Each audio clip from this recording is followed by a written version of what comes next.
Cauliflower. Welcome back to my channel. Today I'm doing something that I did like once last year and then I never did it again, and I don't know why I don't do these types of videos, because Lord knows I'm always purchasing stuff, and Lord knows that I'm always purchasing mostly budgeted stuff. Drugstore, because I've done this before from the drugstore, that I'm not certain or may not purchase.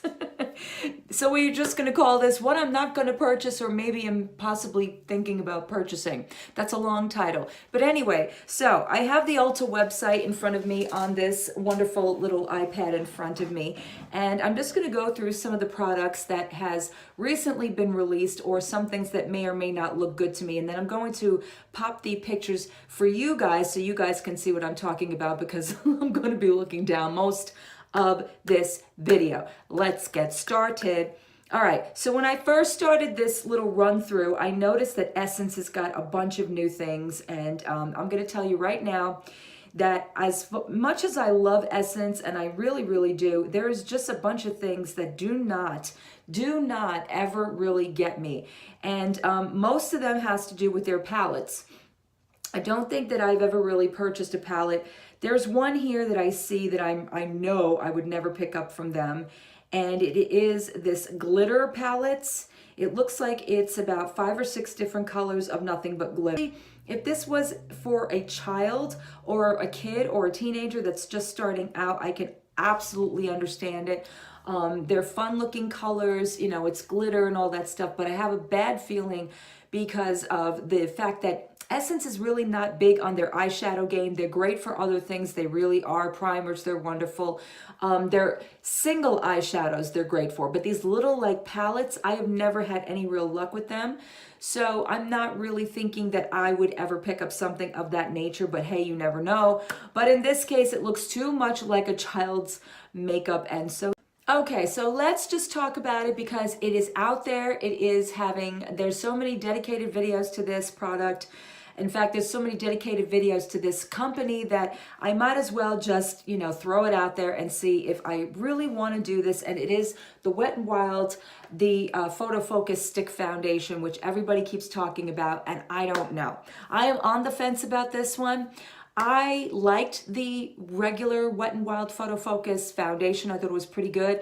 I did not like the smell of it. It was just not something that I really was comfortable with, but I do like Wet n Wild's products. And I have been going back and forth with myself. Do I really want to? Do I not want to? And from what I'm noticing here, it's got about 3.5 stars on Ulta's website. The reviews are kind of like mixed. I know a lot of people here on YouTube have been calling it like amazing and outstanding and all this other stuff. I am a big Wet n Wild fan. Do I really need a stick foundation? For me personally, I'm not a big fan of them. I find that they can be a little bit cakey. They're not very easy to use. There are some exceptions, like the Hourglass, the one in the stick, obviously. I do own that one, and that one is pretty nice. But do I really need another drugstore version of a stick foundation? I don't know. I'm kind of on the fence about this one. I may or may not, but you know, you guys can put an input thinking if I should, if I shouldn't, something I may or may not do, and then of course show you guys. The next product I'm going to be talking about is from Catrice, and this is their Glow to Scope Highlighter Palette. So, from the Ulta website, it says, a glow for all seasons, the Catrice Glow to Scope Highlighter Palette contains 6 cream to powder highlighters with shimmering finishes not tested on animals, which is amazing.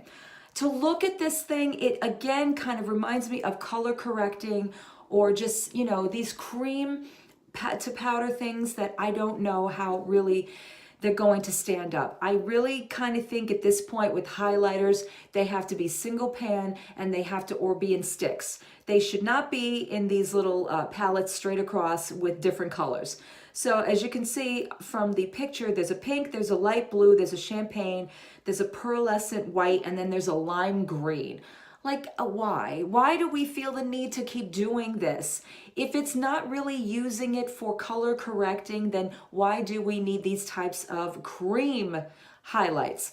And don't get me wrong, I like different color shifts to highlights. Like I love my Jouer one in crystal. That one's got a beautiful like pinkish purplish shift to it, but I don't want it to be just the entire color, if you know what I mean. And Wet n Wild does some really great ones too. They do wonderful colored ones. I just don't think that it's necessary to have a little tiny palette of this, because how much can you really get out of it, and what is it really going to look like on the skin? So I think I may just pass this over. Sorry, Catrice. Now this next one I'm going to talk about is not a makeup product, but it is something that I've purchased numerous times at Ulta, and it is the Tree Hut Shea Sugar Scrubs. It's very difficult to say. It looks like they're coming out with a bunch of new flavors, which looks pretty intriguing to me. I'm not gonna lie. I am a big fan of the Tree Hut line. I have loved them for years. Their macadamia one, their Moroccan rose one, I think they have. They're amazing. I really do enjoy them a lot. So it looks to me from the Ulta website that they have a couple of new ones coming out. They're retailed at $7.99, which is a really great price. So I see that they have Coco Colada. They have a Bohemian Escape, which kind of is calling my name. The Sunkissed Sands, and I think that's it. But they all three look really, really great. And Tree Hut, I actually discovered at Walmart, and now they've made their way all the way to Ulta. And they come in some really big tubs, and they're really, really affordable, and they're great scrubs, and they smell amazing. I have had so many different ones. I even think I still have some backups. So as far as that's concerned, that's a definite purchase for me, because I really do love me some sugar scrubs from Tree Hut. So yeah, I'm gonna be putting that on the list. All right, scoping through here while I got y'all on here, we'll look at a few more. Okay, so here's another one from Makeup Revolution. I swear I'm not picking on them. This is their Makeup Revolution Bake and Blot Pressed Powder. Bake and blot. What does that mean? It's going for $8. It's in 10 colors. The reviews on it seem to be okay. It's got about 4 stars. So this one says, keep oil at bay all day with this simple fuss-free compact, available in multiple skin true shades. Makeup Revolution's Bake and Blot Pressed Powder is formulated to leave skin with a matte finish, diffusing the appearances of shine and pores. True to skin tone, it won't settle in lines or pores. Okay, now they've got a bunch of different tones on here, but I'm kind of wondering why some of them kind of look, I don't know, well, there's the white one that looks, I guess, just translucent.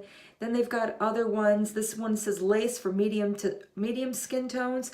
I kind of think they would be more for the lighter skin tones, but what do I know? And then we have like the yellower shades. This one is like in a banana shade, but bake and blot. So I'm assuming that they mean that you not only bake with this, but you also blot with this. So I would think it's intended for oilier skin. I don't know. It sounds kind of intriguing. I don't know if I per se might want to purchase something like this. It may be something that's useful to anybody with oily skin. Let's read some of the reviews. There's a few that have like 4 or 5 stars, so they're kind of diplomatic. One says, I use this during the day when I get oily in my T-zone, and this product works great for the price. Okay. All right, let's see if there's any ones. Oh, here we go. Wow, this one's going to actually take me to where? This one's going to take me to where my damn glasses. It says, I purchased this product yesterday because I needed a replacement baking powder.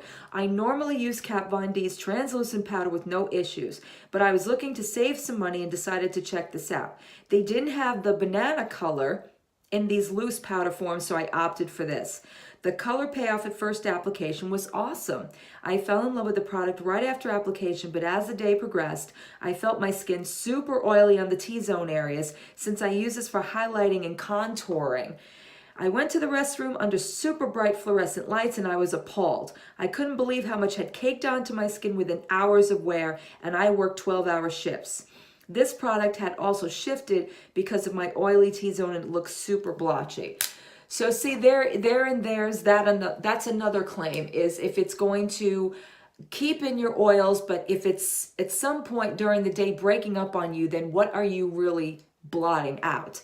And the idea of using it to bake and to blot, I don't know. It's kind of something that I would think you would need separate powders for. So for me, I personally think I'm going to stay away from the Makeup Revolution Bake and Blot pressed powder. Okay, and the last one I want to talk about with you guys is the bunch of new releases from LA Girl. Now, LA Girl is something that I have seen in dollar stores, I've seen at Five Below, and I've seen at Dollar General, and now they're in Ulta, and it looks like very reminiscent to what Elf is doing, is that they're kind of upping their game.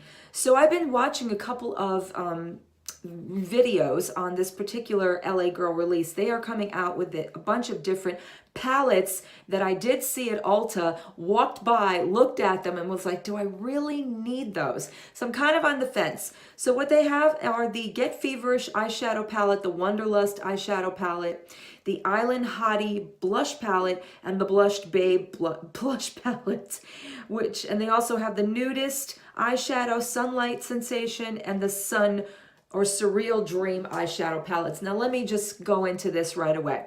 These palettes look really good to me. Ugh, do I need another matte drugstore palette? Probably not, but I've been hearing really, really good things. I know I watched Nicole from Young, Wild, and Polished. She absolutely loved the Nudist eyeshadow palette. I think Samantha March just talked about it.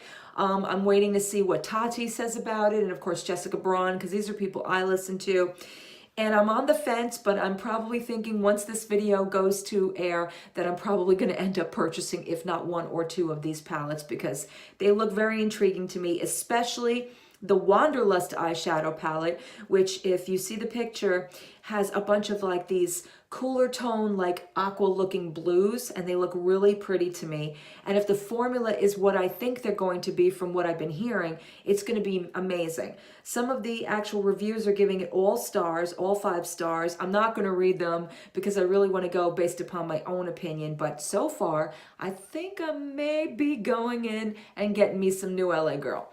Okay guys, that is it for this video about the drugstore new items that are being released and what I will not purchase, and might be kind of interesting to me. Let me know if you guys like this kind of a thing. Let me know if you guys want more of this kind of a video. Please give it a thumbs up if you do. And also make sure you hit the notification bell so you are always ready to see when Cauliflower is going to talk about something next. And I will check you guys in another video.